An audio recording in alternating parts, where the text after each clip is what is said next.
Ever wondered why your Wi-Fi drops only at 3 a.m.? Or why your Grab driver refuses to drop you off at that one specific corner in Taguig? It's not a dead zone, bestie. It's a hunting ground. They say the spirits left the provinces because they followed the signal. Here is why you should never take a vibe check in an empty parking lot alone. Gab was a freelance graphic designer living in a sleek, aesthetic studio in Makati. He didn't believe in Pamahian superstitions. To him, Tabi-Tabi Po was just something his Lola said to sound dramatic. One night, while editing a vlog at 2:45 a.m., Gab received a proximity AirDrop request. The sender, the lady in the balit. He laughed, thinking it was a neighbor trolling. Accepted. It was a photo of the back of his own head, taken from the dark hallway behind him. Aspunarund, empty. He checked his smart lock bolt. He messaged his Barkada group chat. Guys, stop prank. Airdropping me, not funny. The reply came instantly from his friend, Kyle. Bro, I'm asleep. Also, why is there a woman with inverted feet standing in your reflection in that screenshot? Gab looked at the screenshot in the reflection of his dual monitor setup. A pale woman with hair like damp seaweed and skin, the color of a bruised calamansi, was hovering inches from his neck. She wasn't an aswang from the woods. She looked like a corporate worker, but her jaw was unhinged, dragging on the floor. He tried to leave, but his Grab app wouldn't open. Instead, a notification popped up. Destination, the afterlife. Driver, Sigban.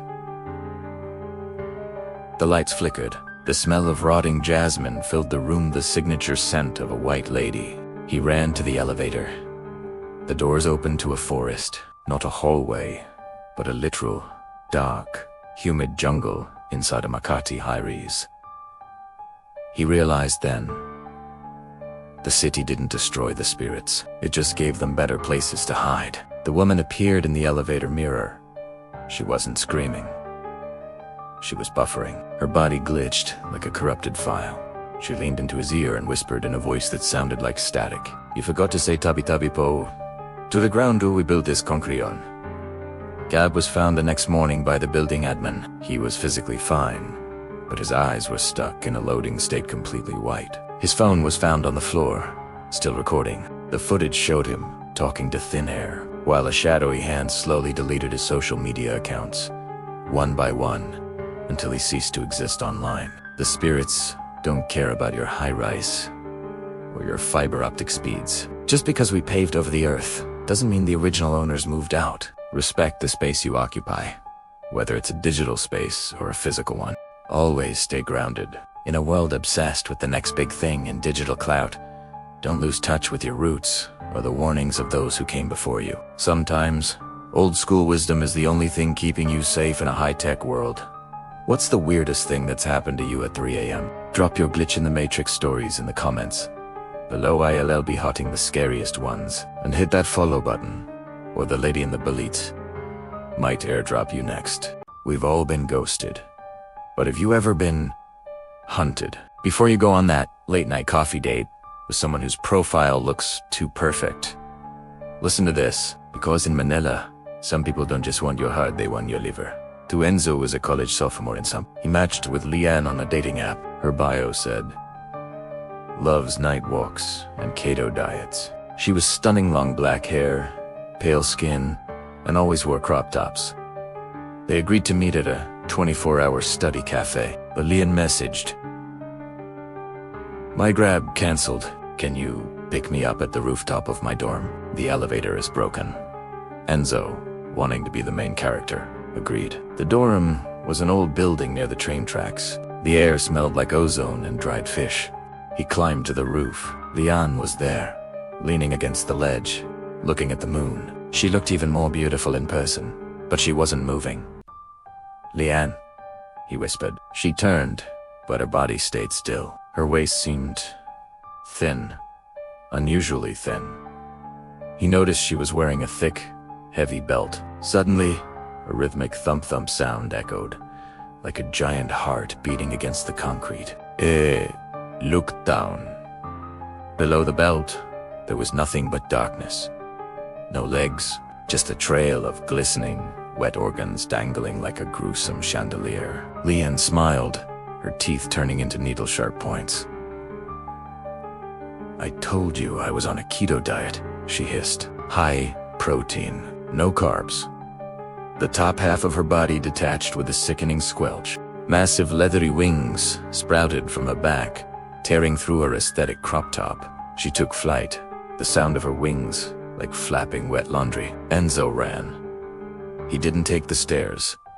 He slid down the trash chute. He could hear her, screeching above. The sound of her tongue long and thin like a wire whipping against the metal of the chute, trying to find his scent. He burst out into the street and found a container of salt in an abandoned street food cart. He remembered his Lola's voice. "The bottom half is the weakness." Aaron back up. He found her legs tucked behind a water tank. He didn't just sprinkle salt. He dumped the whole bag. As the sun began to peek over the Manila skyline, a horrific scream tore through the air. The wings failed.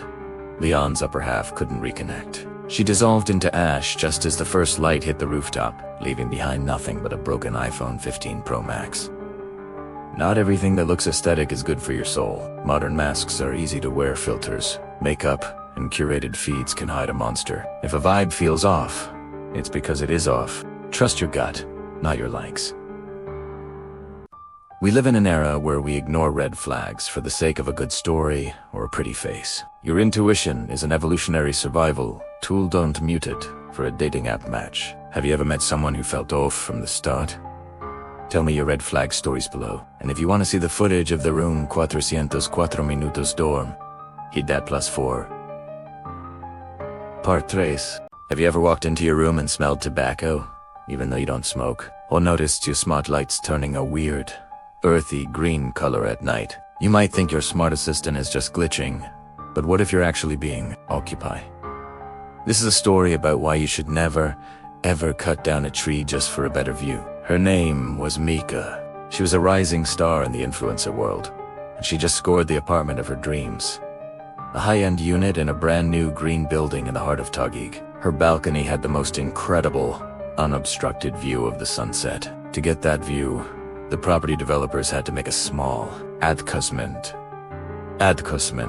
They had to relocate a massive, centuries-old mango tree that had stood on that patch of land for generations. Mika didn't care about some old tree. She just wanted the perfect backdrop for her Instagram stories. The apartment was a tech lover's fantasy, fully automated. From the blinds to the thermostat. "Siri, dim the lights," she'd command, and the whole atmosphere would change. Life was perfect until it wasn't. It started subtly. The lights didn't just dim anymore, they would flicker erratically, like a swarm of fireflies trapped in the bulbs. And then came the sounds. Every night, precisely at 3 a.m., her smart speaker would come to life on its own, playing slow, rhythmic drum beats. It was a deep, primal sound that seemed to vibrate through the concrete walls. She'd unplug it, but the next night, the sound would return. This time seeming to come from the television, then the air vents, then the walls themselves. Mika brushed it off as new building quirks, bugs in the system that needed patching. She was too busy curating her online life to worry about her real one. One evening, things escalated. A bone-chilling cold swept through the apartment. Mika shivered, wrapping a blanket around herself. The temperature had dropped to a freezing 16 degrees Celsius. But when she looked at the smart thermostat on the wall, the display glowed a defiant 30 degrees. Confused, she tried to adjust it with her phone, but the app was unresponsive. And then came the smell. It was sweet and undeniably pungent, like the smoke from a heavy cigar. It filled her nostrils, her throat, and seemed to cling to her clothes. Panicked, thinking there was a fire, Mika checked her smoke detector. It was disabled. A small notification on the app confirmed it, but what made her blood run cold was who disabled it. It wasn't